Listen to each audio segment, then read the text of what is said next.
The Mariners snapped this losing streak thanks to an unbelievable outing from George Kirby. If you had a little list of things that you were concerned about when it comes to this team and is George Kirby okay, it was one of them, go ahead and check that off.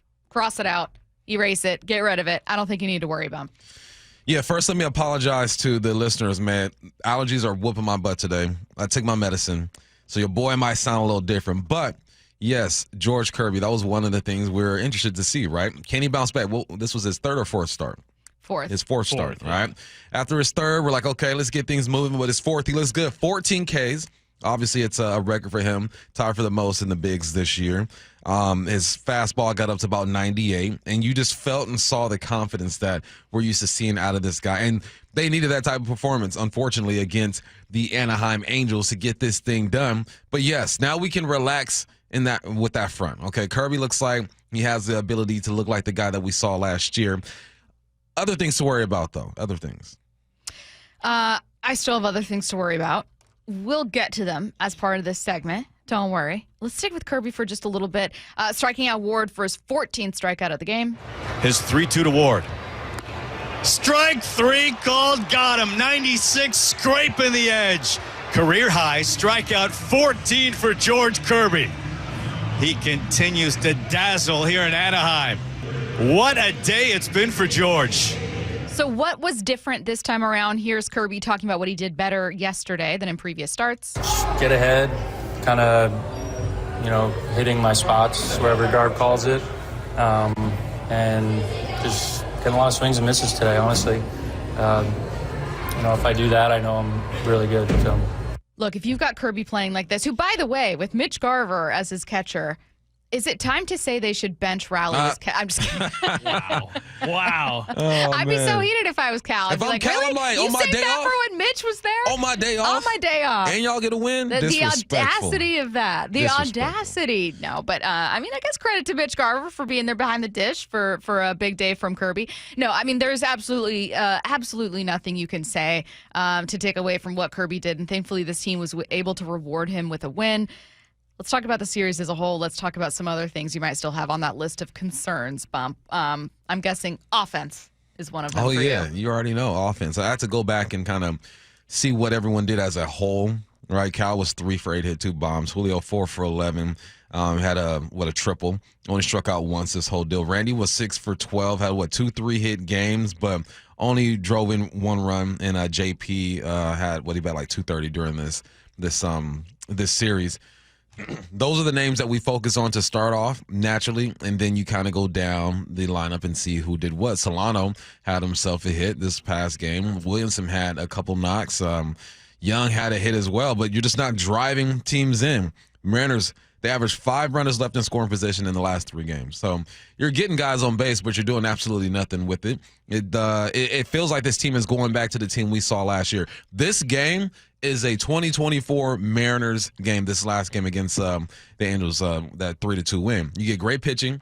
You get runners on base. You barely drive them in. You sneak away with a win. Your guy on the mound had to dominate. Yeah, absolutely. I'll take a win however I can get it. Sure. But I prefer you to play a bit more better against the Angels. Yeah, I'll take a win how I can get it, but I'd love it to be where you don't have to do one or the other. You know what I mean? Like, could we get Kirby out there looking phenomenal and also the offense still looking pretty solid? Like, why not both? You know what I mean? Right. I swear to God, with this team, sometimes it's like you can't have the bullpen being solid, you can't have the offense going, you can't have your stars hitting, and you also can't have the pitching be healthy and good. Like, it's just, I don't know what it is. And maybe that's the baseball curse, right? Maybe the baseball curse, and for that matter, the curse with sports is that rarely are you going to be hitting on all cylinders. It's just not going to happen. Sure, fine, I can accept that. But the bummer is when you've seen the offense look much better this year, it's not like they hit the ground falling over themselves, tripping over their own shoelaces. They hit the ground running. They were looking really solid. And then you had Jorge Polanco just fall off a cliff.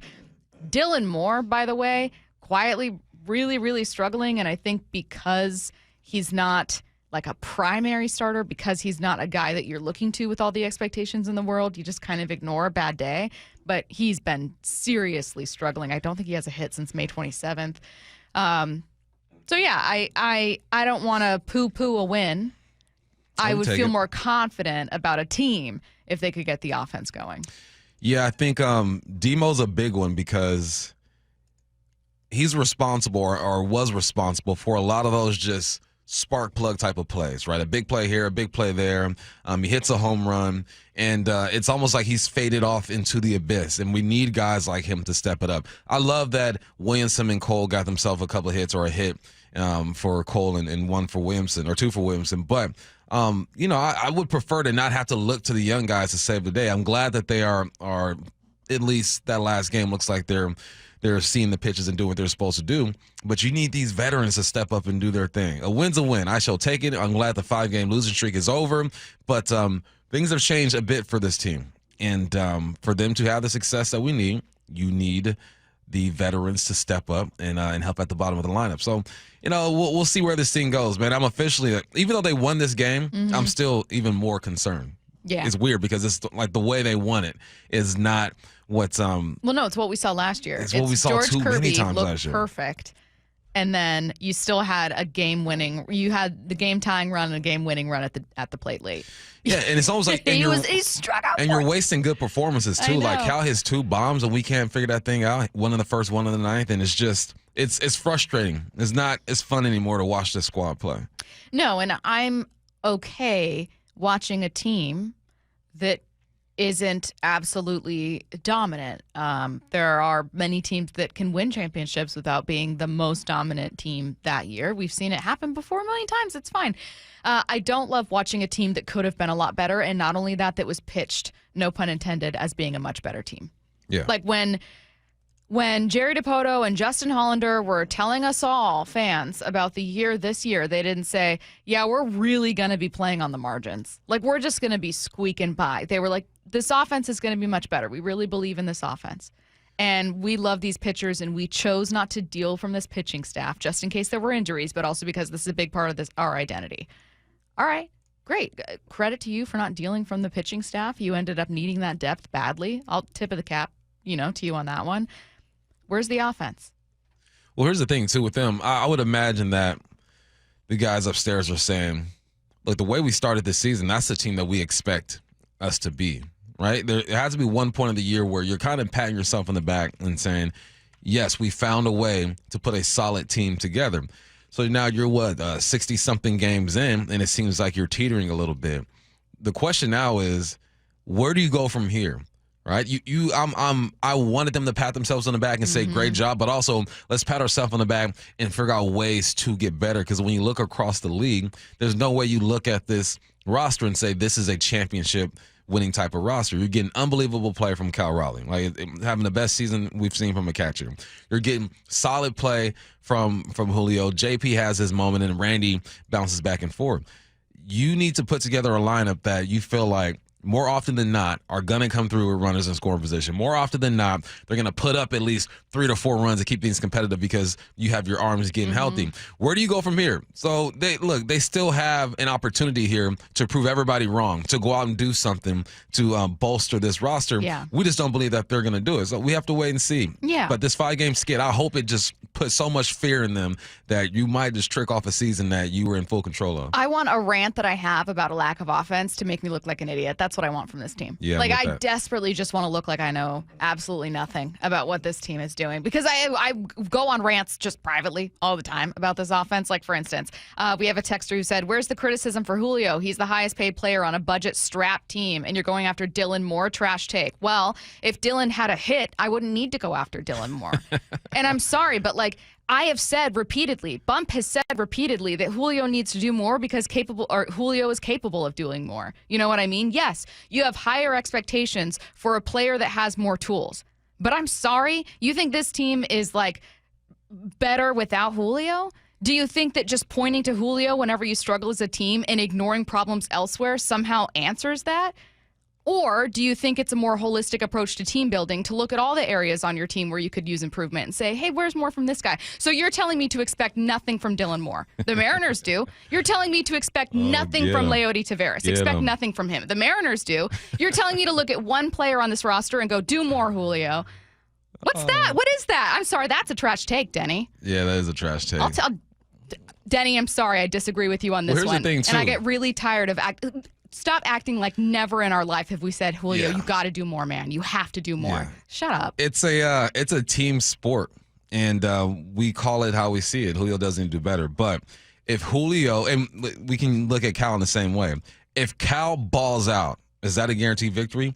No, we just saw him hit 2 bombs, and when we lost that game. If Julio just balls out, is that a guaranteed victory? No. You need your top to do their thing. You need your bottom to do their thing. Julio had a decent series. It wasn't bad. 4 for 11 is 363 with a triple. Like, he did okay. All right. But if Julio were to go out and have a day that Cal had with 2 bombs, there's no guaranteed. So you need to put at-bats together. So ignoring the bottom of the lineup would be irresponsible. It is. And we've called out Julio a lot. Yes, absolutely. Because, look, you're not wrong, Denny, this texter. You're not wrong. Julio needs to do more. Yeah, everyone knows that. Julio knows that. The coaching staff knows that. The front office knows that. He is being paid to do more. But by the way, Curtis, you know far more about baseball. We're not talking about this guy being paid some Juan Soto-esque contract and he's bombing all the time. No, his contract only reaches that like $400 million plateau if he hits a bunch of like award incentives over the next few years, which, I mean, he could. I don't know if he will, but over the course of the contract that he signed, it's probably going to come out to about 200-something million, which for a player that puts up the kinds of numbers that he does is kind of the going rate for players of his talent. The problem with this team is not just that they were counting on and are counting on Julio to be an MVP for them to excel. It's that they're counting on anyone to carry a team. And thankfully that person right now is Cal Raleigh. Thank God for Cal Raleigh's season. And for that matter, thank God for what Jorge Polanco was doing in March and April. Because this team would be in a bad place without that. But you can't then look at the guys, those 3 guys who aren't performing and go, well, they need to save the team. No. Your front office needs to build up the best possible roster they can. And there are a couple names on this team right now that are definitely not that. And just because they're not superstars or being paid like it doesn't mean that they can be automatic outs. Yeah, everybody should be held accountable. From the guys upstairs to the top of the order, the middle to the bottom of the order, to the pitching staff, the relievers. It's a team sport. Everybody can get in and has to take responsibility for the poor performance, especially because we've seen more out of this team. So here's my question as a coach. Like, what is the difference now? All right, we've spoken to many baseball experts, and this isn't an emotional game where you can just try harder, rah, go out there and win one for the Gipper. No, that's not how this thing works. This is baseball. So what's different? Is the approach different? Is the mental different? Is the message different? I wish I had some insight because baseball is such a technical sport. Are they being attacked differently? I have a few questions. Have they been figured out in some ways? What are the coaches seeing? Because they're getting all this data that we probably have access to. Yeah, they're getting this data. They're seeing how they're being pitched. Are we not adjusting? What's the deal right now? Because something needs to happen fast. Luckily, you won that game because you would have been 32-32. You would have been at 500 and struggling in an AOS that is still gettable. What are you, 2.5 games behind now? It's still gettable. So make an adjustment. What that adjustment is, I couldn't tell you. You can look at the basic stuff and say, all right, swinging at the right pitches, pitchers hitting their spots, playing good defense. Mm-hmm. All right, where's the other data? Because you have to be being attacked in a way that's messing with your philosophy. Yeah, I absolutely agree. And can we just get, for this upcoming series, maybe just hitting on all cylinders, right? Kevin and Callie, the M's average 4.3 runs per game versus the Angels. It wasn't an offense issue. It was a pitching issue. Right. On Sunday, it certainly wasn't. Overwhelmingly, the issue with this team has been the offense is good, but you can't count on it, and the pitching has been banged up and not what it was. So it just feels like you can never have a day when everything's kind of firing on all cylinders. Yeah. Is my frustrating thing with this team. I'm with but that. A good point, Kevin. I'm with that. So we'll see what happens, obviously, in this upcoming series here. Let's get to Headline Rewrite.